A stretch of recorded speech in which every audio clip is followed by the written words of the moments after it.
Hello and welcome into this week's ARCA Menard Series Rewind Show. I'm Garth Allen. This is Racing News Now. And today we're talking about the first of two dirt races for the ARCA Menard Series of 2021. The third ARCA race of this past weekend. The second for the main ARCA Menard Series, the Crowe 100 from the Springfield Mile at the Illinois State Fairgrounds. Also, real quick, if you're new here, we're currently in our hashtag Race to 1K. The quicker we get to 1,000 subscribers, the quicker YouTube will let us do mobile live streaming, which will greatly improve both the quality and quantity of coverage we're able to give you from the track for the rest of this season and beyond.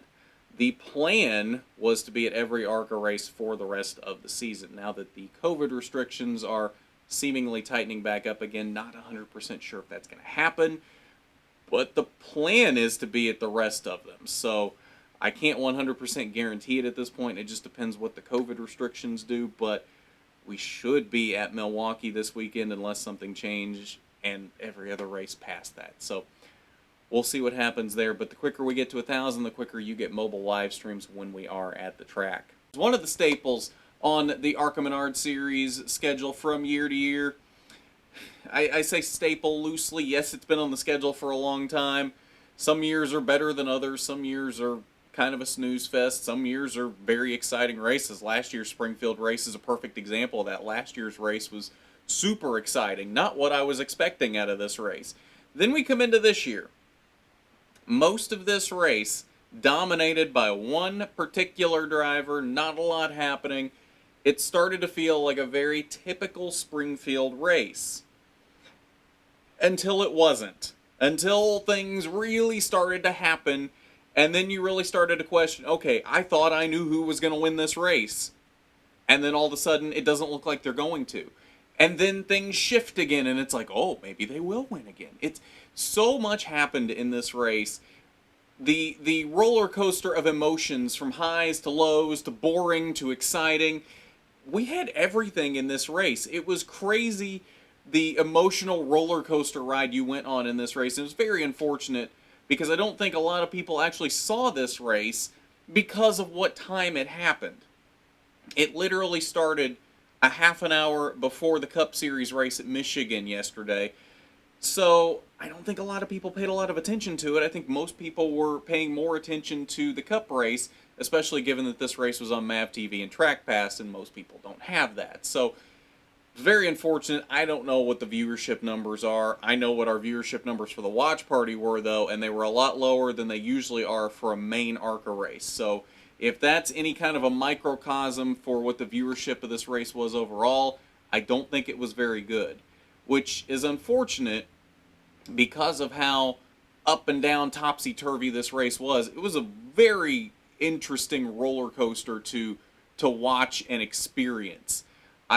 I feel bad for the people that didn't get to see this race, because it was something to see, let me tell you. So let's start off with cautions in this race. 4 caution flags, total of 17 laps. 2 breaks, as usual, 36 and 71. Lap 48, the 12 of D.L. Wilson stops on the backstretch. And then the other incident of the day. This is the one that really got things going crazy. Lap 62, the 11 of Mike Goody gets turned by the leader, Corey Heim, in turns 3 and 4. Corey had come up on this pack of lap cars. There were like 3 of them racing right in front of Corey. And given that this is basically a one-groove track, Corey could not find a way around them. And I don't know if he was getting impatient, if it was just bad timing and the 11 car made some move that he wasn't expecting. I'm not really sure. The camera angles that MAV TV gave didn't give a real definitive explanation of what happened here. So not really sure what happened there exactly. If I really doubt, knowing how Corey drives, that there was malicious intent there. Even the hard racing that he's had with Ty Gibbs this year, there's never been anything more than a bump and run at Elko in terms of malicious intent.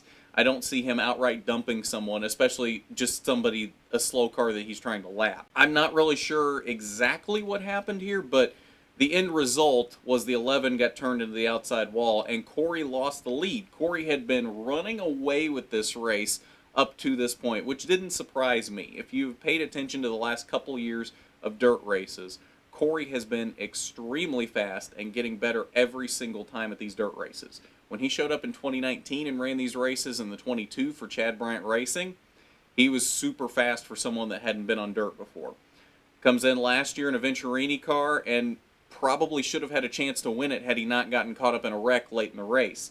So, shouldn't have been surprising that he was as fast as he was in this race. But this wreck turned the race on its head. He had a giant dent in the right front of the car, had to come down and fix that under the brake that was a few laps later. It changed the complexion of this race. Made things a little interesting. We got some strategy involved in this race, which, how often do we get strategy involved in ARCA races when they're as short as they are? Even with a couple scheduled pit stops with breaks, how often do we really get strategy in these races? We got some strategy. It was a little bit controversial strategy, but it was strategy nonetheless. Lap leaders for this race, we had 3 of them. Corey Heim, as you can see, led a bunch of laps in this race. 86 laps led in this race. 11 laps went to Taylor Gray, who took the lead after Corey lost it from the wreck with the 11 car. Jesse Love also led 3 laps in this race. So the question here is, who won this race? As we see, the incident with the 11 car happened at lap 62, and Corey led 86 laps in this race. So clearly Corey got back to the lead. But does that mean Corey won this race? Jesse Love could have led the last 3 laps of this race and won it. Taylor Gray could have retaken the lead late in the race. Taylor actually seemed like he might have been quicker than Corey at the time of the wreck with the 11 car. He had been catching him, but I don't know how much that was Taylor actually being faster than the 20, as much as it was Corey just being held up by those lap cars with nowhere to go. What happened late in this race? Taylor took the lead, actually started pulling away from Corey on the restart after the lap 62 incident with the 11 car. Pulling away from him, actually legitimately leading this thing and pulling away from Corey. Clean Air seemed to be very dominant in this race. We come down to the second break at lap 71. Jesse Love stays out. And remember, Jesse Love is a teammate to Corey Heim. The reason they did this, they won't, I'm sure the team won't admit this publicly, but the reason they did this was to make sure that Corey restarted on the inside so that he had a chance to win this race. Love it or hate it, these are pro strats right here, and this is something a team that has a driver running for the championship has to be thinking about. Love it or hate it, this is something I'm very impressed that the Venturini Motorsports actually did. Because what would have happened if Jesse Love had actually pitted, Taylor Gray would have been the leader, and I believe Corey would have lined up second, which would have put him on the outside. The outside was at a major disadvantage on restarts all day. Corey would have dropped like a rock, definitely would not have won the race. Might have won the race, but it would have taken him a while to get back to the lead, and there's a good chance he would not have won this race. With Jesse restarting in the lead, that put Taylor on the outside and restarted Corey in third. Corey follows Jesse straight through on the restart, gets around Taylor Gray up to second, and by the time they got back around to the line, hadn't even completed a lap after the restart, Corey jumps to the inside off of 4, takes the lead from Jesse Love, and leads the rest of the race. Corey Heim dominates the Allen Crowe 100, wins at Springfield, puts an exclamation point on this race, marks himself as the favorite for DuQuoin in a couple of weeks as well, tightens this championship battle up once again. Incredible drive that we have seen out of Corey Heim and Ty Gibbs this season. Back and forth, trading wins all season. Daniel Dye is the only other driver to have won a race this year. You look down through the wins. I was just doing this earlier today, and I was just amazed at looking down through the schedule for this season for the ARCA Menard Series at the winners. And it's just Ty Gibbs, Corey Heim, Ty Gibbs. It's incredible that other than Berlin, where Daniel Dye won, it has been Corey Heim or Ty Gibbs every single week. It's just incredible to see these two. And I know that there are people looking at this going, this is boring. It's the same 2 drivers winning every week. And as I've said before, we're watching an incredible, historic championship battle right now. These 2 could very easily go out and win 19 of the 20 races this season. Daniel Dye may be the only driver that wins besides them this season. And I know on paper that's boring, but to watch this championship battle play out, how close it is, these two just trading back and forth every single week, this is exciting, this is historic, this is so fun to watch. I am so happy that we're able to experience this 2021 ARCA Menard Series season, no matter which one of these two wins the championship, whether it's Ty Gibbs or Corey Heim, no matter which one wins this championship. This has been so much fun to watch this season. I love it, and I don't see any reason why it can't continue to get better from here on out. This has been so fun to watch. So let's look at your results. Of course, Corey Heim wins this race. Ty Gibbs comes home in the second position. Ty Gibbs followed him right through on that restart. Ty restarted fifth on that restart, so he was on the bottom as well. Followed Corey and Jesse through on the bottom, made his way up to third, and then eventually got around Jesse for the second position, and that is where he stayed until the end of the race. He really, most of the day, was not a second-place car. Ty kind of, I think, lucked out a little bit ending up in second in this race. Most of the day, he was probably a third or a fourth-place car, which would have hurt him in the points. So damage control was done very well for Ty Gibbs today. Lost the fewest amount of points possible by coming home in second, but with Corey winning the pole, winning the race, and leading the most laps, that really tightens the championship battle up, and as we'll see here in a moment when we get to the points, it's incredible. Taylor Gray did come home in the third today. You see he's in the 46 car, and there's no Thad Moffitt in this race. Thad has 4 races that did not get sold for sponsorship this year. This one was the first. Unless something changes, he won't be at Milwaukee or DuQuoin the next 2 weeks, and he won't be at Salem. The 46 car, though, is running for the Owners' Championship, which is why Taylor is in the 46 and not the 17 this week. So the 46 will be at the track every week. My guess is Taylor will be in it every week, that is not, and they just won't run the 17. That is why you see Taylor in the 46 this week, and it was just a blank black car. It didn't have the Ford markings or anything that you usually see on a Taylor Gray car. So it was an interesting looking car nonetheless, but very fast for Taylor. He was very impressive today in his first dirt start, and who knows what we'll see out of him at DuQuoin. Justin Allgeier making his return to the ARCA Menard Series. First time he's been in an ARCA race since winning the championship in 2008. Great to see Justin back in the series. Wasn't as competitive as I think a lot of people expected him to be. Came home in fourth. I think that's the best spot he was in all day. I don't think he ever cracked the top 3.